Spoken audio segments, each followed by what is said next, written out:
आरुषि, आरुषि, लगता है कोई मुझे आवाज दे रहा है। आरुषि अपने बिस्तर पर से उठी और उसने आवाज को महसूस किया। वो आवाज उसकी जेठानी की थी। आरुषि मेघा के कमरे में चली गई। जी जेठानी जी, कब से आवाज लगा रही हूँ, सुनाई नहीं देता? नहीं जेठानी जी, वो क्या है ना, मेरी आंख लग गई थी। बताइए। जा मेरे लिए इसमें पानी लेकर आ, और हाँ जरा ध्यान से लाना, ये जग सरोजनी बाजार का नहीं है, महंगा ब्रांडेड जग है। टूट गया ना तो तेरी या तेरे मायके वालों की इतनी औकात नहीं जो इसके पैसों को भर पाए। आरुषि अपनी जेठानी की बात को सुनकर चौंक गई, लेकिन फिर वो शांति से बड़ी ही संभाल कर जग में पानी ले आई और अपनी जेठानी के कमरे से वापस अपने कमरे में आ गई। आरुषि और मेघा दोनों ही गीता की बहुएं थीं। जहां गीता बस एक मिडिल क्लास औरत थी, वहीं उसकी एक बहू मेघा तो अमीरों के घर से आई थी और छोटी बहू आरुषि बेहद गरीब घराने से थी।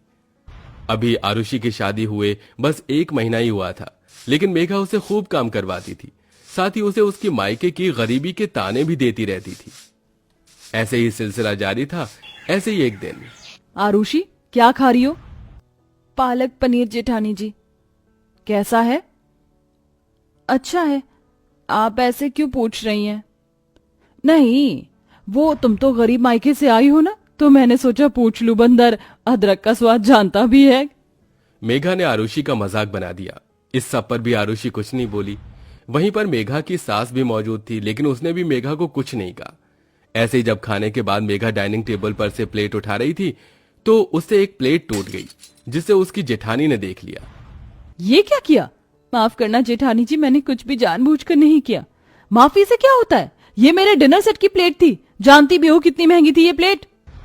वो ये मेरे हाथ से फिसल गई, और मुझे कोई सफाई नहीं चाहिए। तुम गरीबों की यही तो प्रॉब्लम होती है, नुकसान भी ऐसा करते हैं जो खुद की भरपाई करना बस की ना हो। पता है ये प्लेट देवरानी जी तुम्हारे पूरे मायके से महंगी है। अगर तुम अपने घर बार यहाँ तक कि खुद को भी बेच दोगी ना तो 2 कौड़ी के इंसान हो, तब भी इसकी भरपाई नहीं कर पाओगे। मेघा के जो मुंह में आया उसने वो बोला। आरुषि को हमेशा ही अपने मायके के बारे में सुनकर बुरा लगता था, लेकिन वो बस अपने आप को नीचा समझकर चुप रह जाती थी। मेघा को आरुषि को इतना बुरा भला कहते सुन अब गीता को भी गुस्सा आया और वो मेघा से बोली, चल बहू, तू भी हद करती है। घर में अगर बर्तन होते हैं तो कभी न कभी तो टूट जाते हैं। तू भी ऐसे कर रही है जैसे कि तू इस जैसी प्लेट को दोबारा कभी अफोर्ड ही नहीं कर सकती है। गलती हो गई बहू से, अब माफ भी कर दे। जरा देख उस बेचारी को कितनी उदास है। ज्यादा अपनी छोटी बहू की साइड मत लीजिए मम्मी जी। आज प्लेट तोड़ी है, कल को पूरा सेट तोड़ देगी, लेकिन इससे इसे क्या फर्क पड़ेगा? ये तो मुंह लटका कर खड़ी हो जाएगी, नुकसान तो मेरा होगा ना।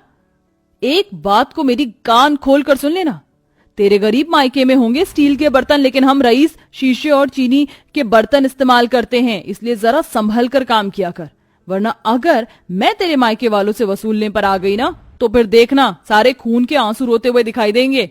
मेघा ऐसे ही अनाप शराब बकती हुई चली गई। आज उसकी बातों से आरुषि को रोना आ गया था। रोजाना का यही सिलसिला जारी था।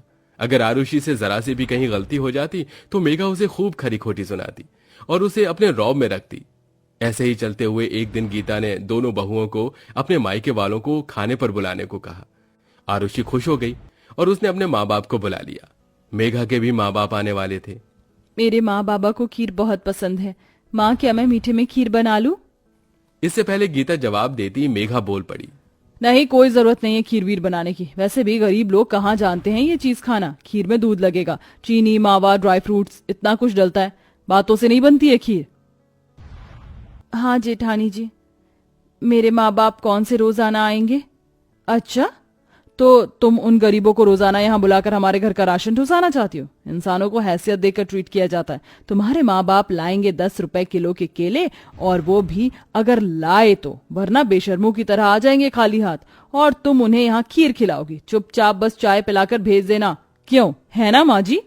मेघा ने अपनी सास को भी बातों में ले लिया और गीता ने भी उसकी बात पर गर्दन हिला दी। कुछ ही देर में दोनों बहुओं के माँ बाप आ गए, जिसमें भी मेघा ने आरुषि के माँ बाप के साथ बहुत भेदभाव किया। माँ बाबा आ जाइए, थोड़ा सा नाश्ता कर लीजिए। अच्छा बेटा। अरे आरुषि की माँ और भाई साहब आप भी आ जाइए। नहीं माँ, इन्हें रहने दो, ये नाश्ता बस आप दोनों के लिए ही है। मेघा की बात सुनकर सभी चौंक गए, लेकिन तभी वहां पर आरुषि आ गई। माँ बाबा आइए, आप मेरे कमरे में चलिए, मैं आपको कुछ दिखाना चाहती हूँ। आरुषि अपने माँ बाप को अपने कमरे में ले गई, जिससे उन्हें मेघा के बर्ताव का बुरा न लगे, और अपने कमरे में ही उसने अपनी हैसियत के मुताबिक अपने माँ पिता का नाश्ता करवाया।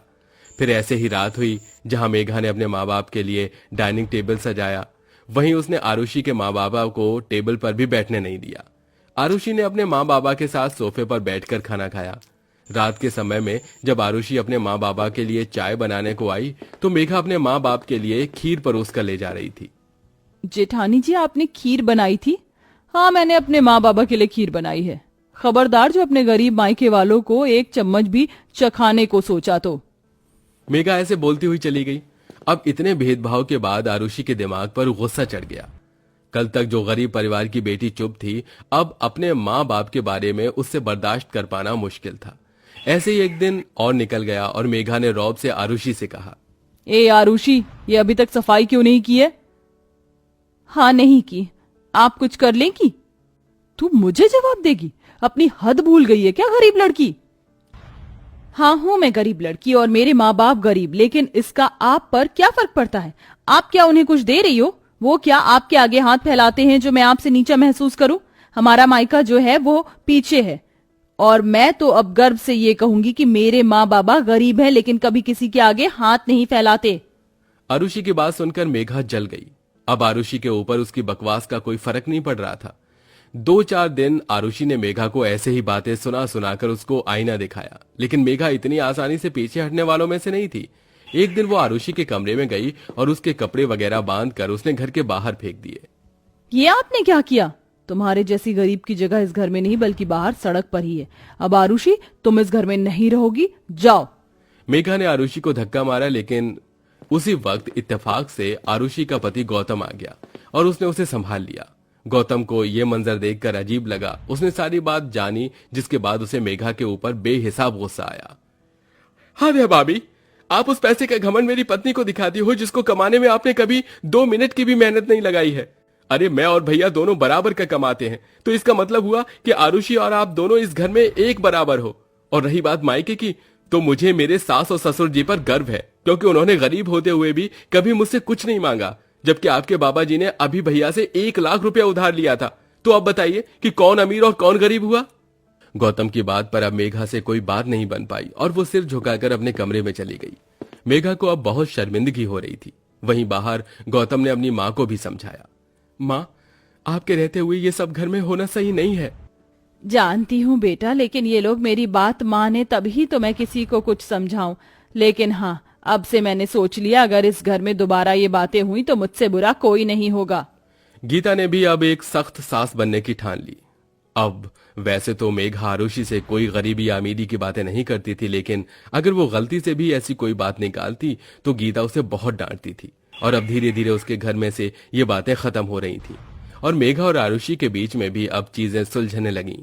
वो दोनों घर में एक दूसरे को बराबर का दर्जा देती थी और अब सब कुछ ठीक हो चुका था।